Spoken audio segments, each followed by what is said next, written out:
I'm going to do a little tutorial all about doing something in GIMP. Oh, it's going to drive me crazy. I've got two screens, as I keep saying, and it is driving me bonkers. I just remembered what I had for the previous version of GIMP. This is the new version of GIMP, 2.8.4, and I'm gonna do a little bit of a tutorial about making objects initially. Let's start with that. So I'm going to do a new. The width of the center panel of our website is 700 pixels, and the width of the full website is about 1024, I think. 1024 being standard def sort of size. So I'm going to do this 700 anyhow, and I'm going to do it by half that, 350. So we can create kind of like something that's like a kind of bannerish. Because it's quite small, I can double the size of it. So I've doubled it. It should be a little bit pixelated as I'm building this, because this is not a vector-based program. I'll take my headphones off because I sound stupid. And the thing what I thought I'd do is do shapes and show manipulating shapes. So I always have these two things open. I've got my layers, and my little toolbox. I can't make it any smaller. Never mind. I'll do. So first things first. There's the background layer, as it's called. So first things first is new layer. And that's going to annoy me. These are all opening up elsewhere. New layer. I suppose you can give it a name. Call this shape. Right. You have choices. It's possible to create like little grid lines. So I've only just learnt this from Edge. And here it's kind of 50%, so it's halfway in horizontal. So there's horizontal. Horizontal being the horizon. Vertical being the other one. So let's do another one. And make this one vertical. Just gives us a center spot. Something to lock onto. And what I thought I might do is create a ellipse tool. I'm going to create a shape. So I'm going to do the circular shape.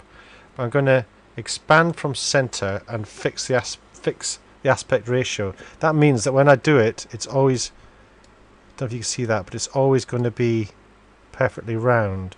If I didn't tick that, oops, like this, and when I made it, it would sort of, I could do it all squishy. I don't know if you can see that. No, it's quite hard to see. Anyhow, so fix it.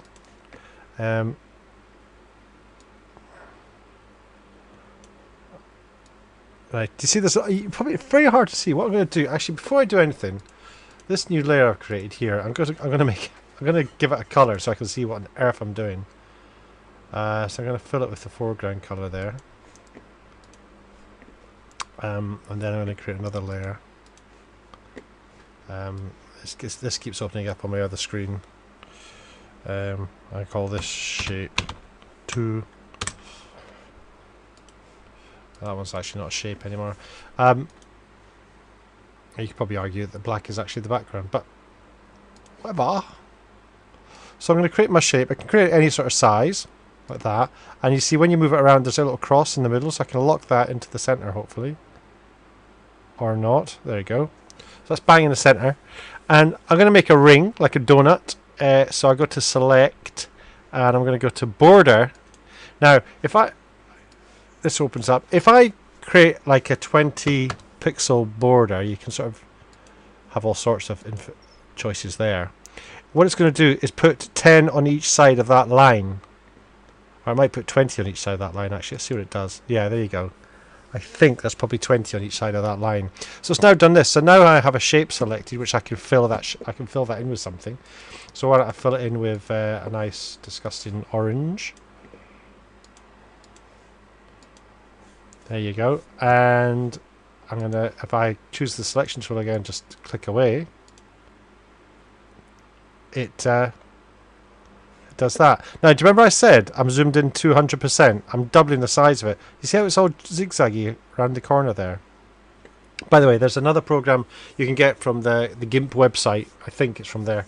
They brought out a vector-based piece of software as well. So I can't remember what it's called. Sorry, but go and find that out if you want to do vector-based stuff. When it's smaller, it looks okay. So there you go. I've now created a ring. I can get rid of my background by clicking out these layers away. These are just hiding them.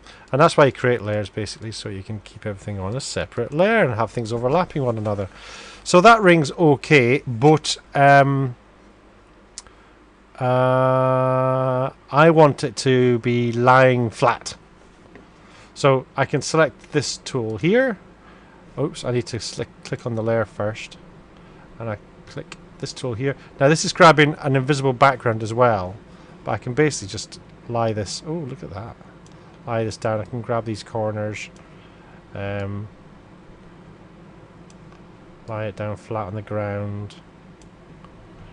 Now, I can't grab the bottom corner. Oh, I can actually. They're there. But sometimes you can... If I go down to like 25%, I could go crazy. I could like have these coming all the way out. That's not actually the... what's it called? Canvas. But... yeah, there. Look how squiggly and scratchy it's gone because I've stretched it so much. Disgusting. So let's put it back. Yeah, I'm going to show you. I might be able to show you this other thing in a second. So I'm going to go with that. Sorry, this window opens up as you do this. And then you click transform, and it's done it. Like so, I go to 100%. So that's my shape lying on a flat area now. Oh, this is all new to me. This is great. So that's that.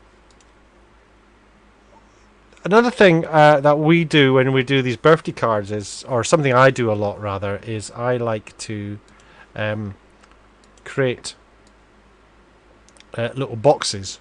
So what I do is I create a box, I go to select, I go to rounded rectangle, I usually move this down to about there, 15. It creates a nice little rounded rectangle, and then I go to select, and then I go to border, and I'll give it like a border of say 5. And then I'll go to my selection tool here and I'll click on a colour, and I'll usually give it a border of white, and I can just click on that space there. Oops, done it. And it's... Oh, I see why. I need to create a new layer.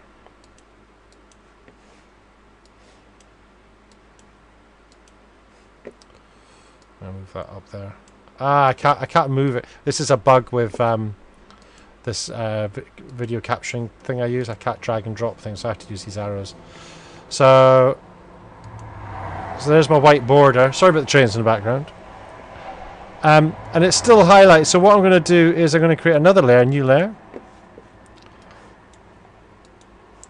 And then I can't do that, so I need to go here. Can't do that, so what I need to do is go click on that, click on that, click on that, click on that, click on that, click on that, click on that. People are going to look at this going, that's a rubbish way to do it. Don't care, you do it your way, I'll do it mine. Thank you. So there, now I filled in my little box. Right, so there's a little box filled in. I'm going to add some text to it. I'm going to get rid of these guides actually. Guides. Remove all guides. And then go to here, and there's my colour for my... I'm going to choose white. My font, I'm going to choose my favourite. Only because I paid nearly £1,000 for this font. Oh, look at that. That's all totally new to me. I love it. Type something in like...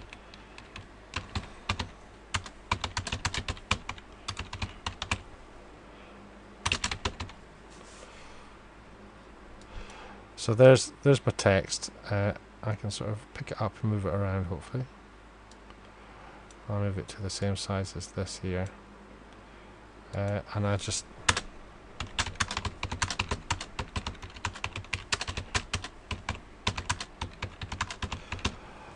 There's a bunch of text. Now, if you want that text to be justified each side, there's a little thing here to do that. What it does, it tends to make everything really spaced out. So you have to mess around with this to get it to look half decent. Oh, and it does that.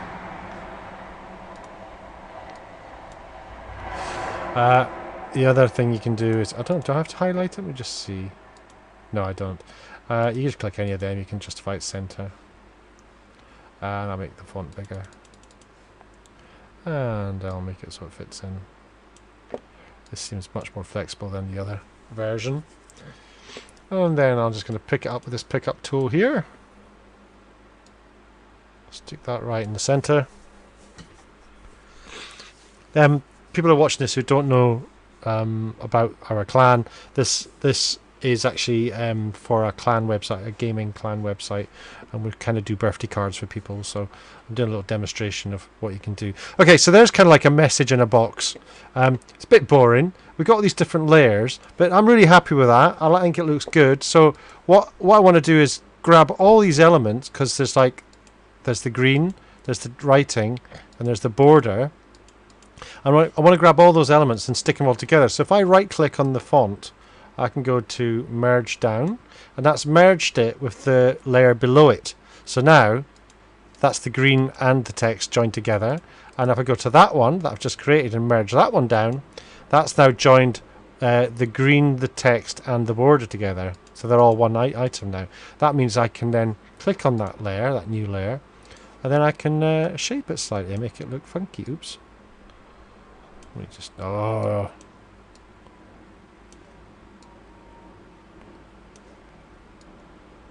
There you go. So, transform. So that's moved that into an interesting angle. And I might want to put an interesting picture, which of course we do just by stealing pictures from the internet. Let's find a nice picture of space. No. Let's do pretty field. Let's get a nice photograph of a pretty field. What I always do is I always go to search tools, size, and I go for large. Because of this resolution thing, it's good to have things looking big. There's a nice picture there. No, put there. So you open it up, it's enormous. It's not that big. I'm going to grab it. I don't know if I can...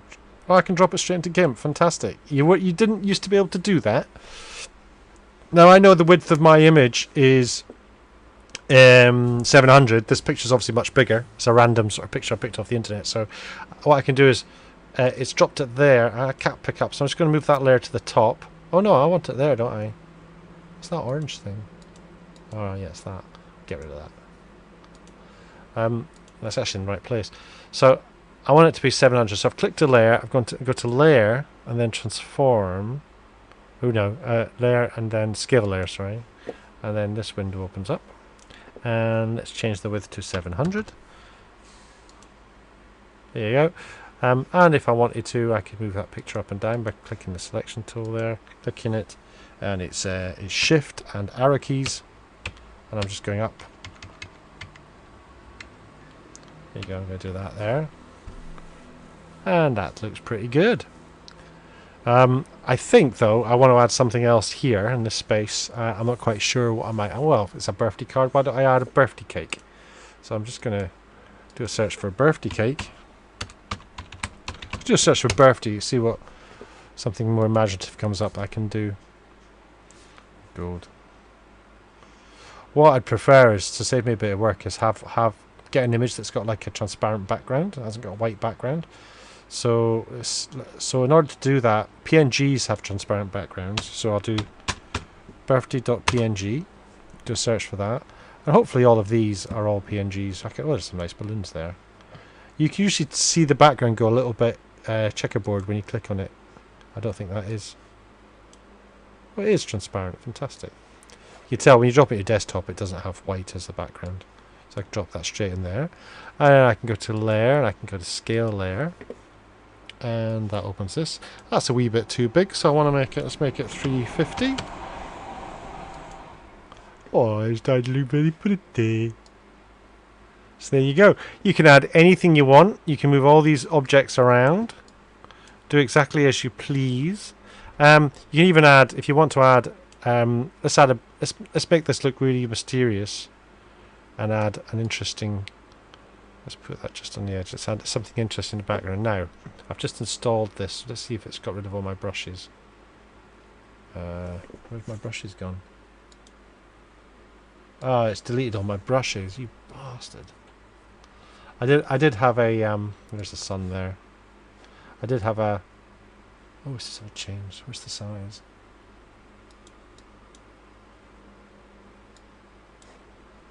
There's a sun. Well, it'd be a good idea if you created a layer to put it onto.